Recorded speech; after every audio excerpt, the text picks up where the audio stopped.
Well, it wasn't that long ago when you were either a total greenie or at the other end of the spectrum, totally greedy. You just simply couldn't be both. But now you can, with a car like this, the Porsche Cayenne e-Hybrid. It's the latest generation of Porsche's plug-in petrol-electric SUV, a car that has all the hallmark performance attributes you'd expect from the iconic German brand, yet has an eco-friendly conscience too. In fact, it's got more of everything to appease both sides of the equation. There's more power than before, it's quicker, smarter and more luxurious.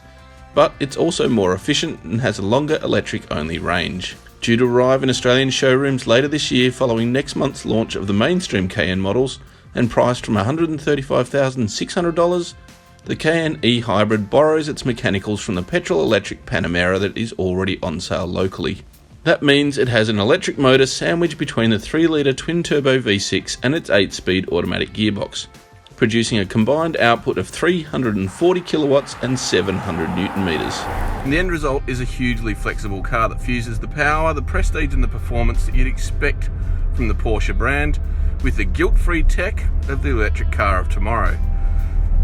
For starters, you can leave it in its default e-hybrid mode, which basically lets the computers do all the work, and it combines the best attributes of the petrol and the electric engine for maximum fuel economy.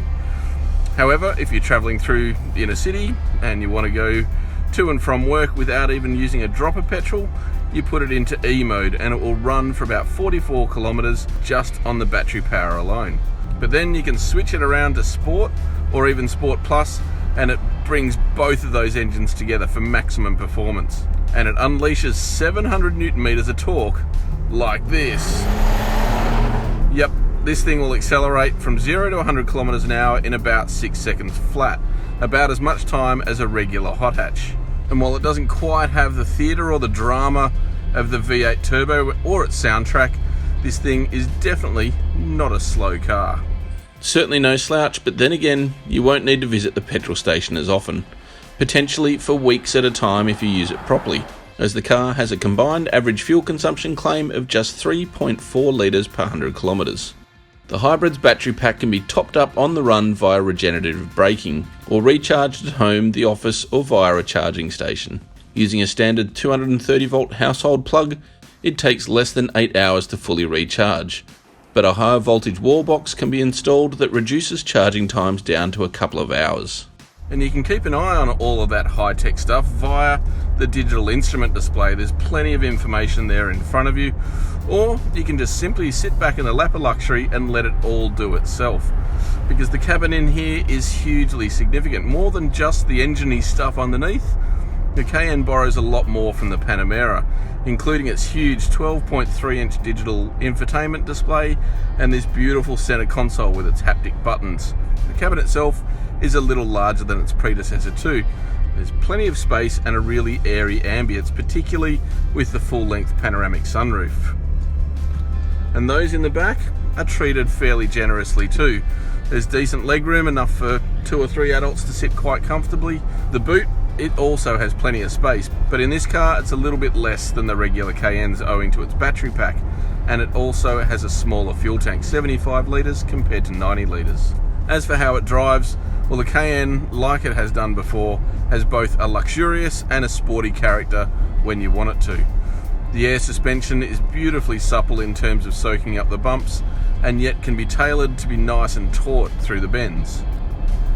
The steering is delightful. This car genuinely has more than one character. Through the city, easy, effortless to drive, and on a backcountry road, can actually be quite a bit of fun. What's brilliant about the whole petrol-electric thing is just how seamless it is. In fact, you barely notice that the engines are switching over from petrol or to the electric motors, because it just happens invisibly, and all that really indicates that you're doing so is that subtle change in its pitch. That electric motor, which is obviously sandwiched to the gearbox, has this weird sort of noise about it. It's like a howling wind coming through the background. It sort of goes ooh, ooh. It's kind of cool in a very futuristic kind of way.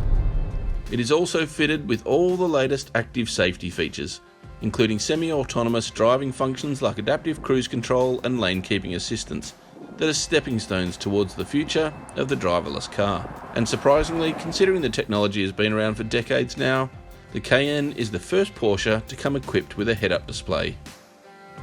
What all that means is you don't miss out on much in the Cayenne e-hybrid.